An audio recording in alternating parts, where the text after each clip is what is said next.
Hi, this is Scott Garibay, and today we're going to talk about Dungeons and Dragons, and we're going to talk about the Almond Mom. All right, let's get into it. All right, so I'm a huge fan of Chelsea Fagan. She's over on the Financial Diet. It's right here on YouTube. It's free and it's fantastic. You should listen to her. She talks about finance in context to American culture. She's absolutely brilliant, and she recently did a video on the Almond Mom. What the heck is the Almond Mom? Well, the Almond Mom is a mother who tells her daughter to not eat. She does it in a million different ways. Chelsea Fagan explained that this probably came from Bella Hadid and Gigi Hadid's mothers, right? So I'm a big fan of Bella Hadid. I discovered her when she did a shoe shopping with Complex, so they took her sneaker shopping, and she talked about her favorite sneakers. And so what Bella Hadid is she is a world-class beauty. A world-class beauty, right? She's just a beautiful person, and she is a presence in the world, right? And so Bella Hadid is spectacularly beautiful, and but it sounds like there was a cost to get there, right? Because I guess Bella Hadid and Gigi Hadid had one of these. They're one of these many. There's many women like this now, and I think there might be a few men that are like this now, where their family is taped for taped specifically for television and for a reality TV show. And so Bella was like, "Oh, I'm hungry," and her mom would eat a couple almonds. And this was a very subtle way to say, don't eat. Stay thin, right? Do not eat. Do not eat. Do not eat. Subtle, never says the word don't eat. She's literally saying eat, but she's saying eat a couple almonds, right? That's your food, right? This is deep, man. So now where does this touch? Where does the Almond Mom touch Dungeons & Dragons? Guess what? You and I, right? This is my entire point. Okay, Dungeons & Dragons is like nothing in the world, okay?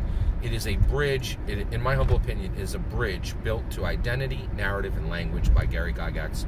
No other tabletop role-playing game does what Dungeons & Dragons does because they weren't built to do it, right?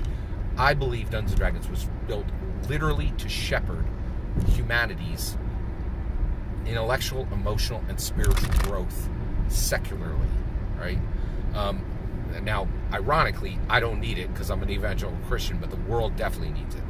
By the way, I go to church every week. I see all these beautiful people who have wonderful lives. They have problems just like they don't have problems like you. Your problems are a million times worse. That's the issue. I see it, okay? The world desperately needs structure, and I think Dungeons & Dragons provides structure from a secular perspective, right? Okay, so get this. When we sit in that Dungeon Master slot, people are terrified of it. We literally cannot fill the D&D 5e Dungeon Master slots because it's so challenging. And people know that what Ben from Questing Beats said in fall of 2022, that the expectations for a D&D 5e Dungeon Master are be an epic storyteller, know the rules backwards and forwards, and be a life coach, right? That's terrifying. People don't want to sign up for that, right? But that's the expectation of a D&D 5e Dungeon Master, right? So, but one of that life coach part, wait, let's slow this down, right? What are you doing when you are dungeon mastering, right? You are telling people how to eat, right? You determine what food they get, right? You determine if they find their way through the Neverwinter Woods, and when they do, and they go to the Stonehill Inn, what can they eat at the Stonehill Inn, right? Does the barbarian get mutton and mead? Oh, but the thin attractive rogue, they got to eat almonds? Does the tavern servant say, "Oh, you're looking a little thick there." You see what I'm saying? And believe it or not, we control what goes in the mouths of every single one of those player characters, right? Do they eat a deer that they found, right? Do they eat owlbear meat, right? Is there no meat, right? There's only carrot stew when they get to the Stonehill Inn, right? We decide what food is available in Phandalin. We decide what food is available for Forgotten Realms. We decide what food is available in Dark Sun. We decide what food is available in Dominaria. We decide what food is available in every world that can be reached from Arcavios, including the Lego's Friends Central Perk. Right? Is Central Perk only vegan that week? Right?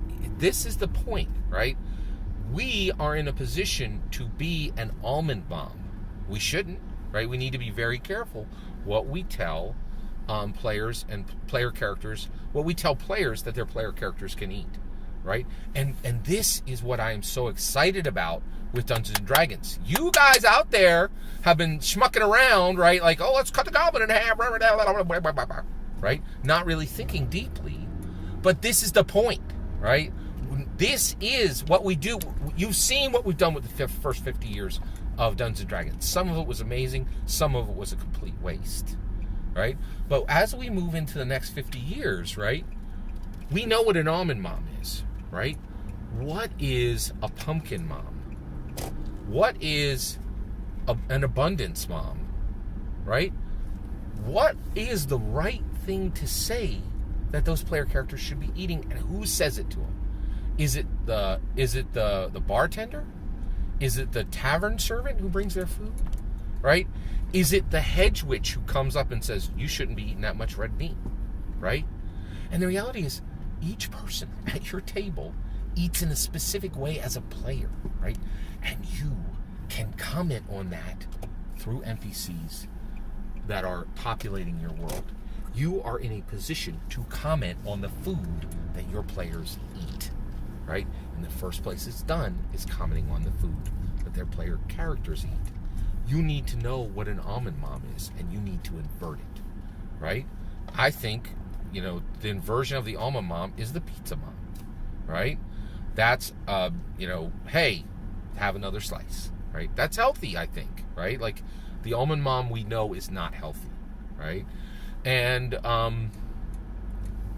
I think what we need to start doing is thinking as dungeon masters, how do we impact every aspect of every player's life and stop pretending that what we're doing doesn't matter, right? Because the reality is we may have people at our table who never get advice on what they should eat, right? Their parents might have passed. They might be orphans. They may have a bad social relationship with their parent where you may be the only person left to say, hey, your barbarian should eat more salad, right? Like, when you're really saying, maybe you should be eating more salad, right? And that's the point. We are permissioned to have, we have a strange permissioning going back to 1974, where Gary Gygax said, you will have 1,000 hearts, 1,000 minds, 1,000 mouths. You are permissioned to jump in and interact with every aspect of this person's life, right? In a very unusual and shocking way, which will take 50 years to fully understand, to even begin the real journeys, right? And that's my point is, you need to say something to your players about what they're eating by saying something to their non-player characters to their player characters with your non-player characters. And you need to be intentional. You need to think. You need to feel. You need to let your spirit give the answers. Every single word of that is my opinion. And I'm saying it to you, Almond Mom, and I am saying it to you, Pizza Mom. Think about this. How do we carve out this conversation for the next 50 years? Let's get ready for the next 50 years of Dungeons & Dragons, right? That was then. This is now. Let's take Dungeons & Dragons further. Let's allow Dungeons & Dragons to take us further. Every single word of that is my humble opinion. What's important is when I get to hear your humble opinion. When you get in the comments and send your traffic. Please consider liking and subscribing, and have a wonderful millennium.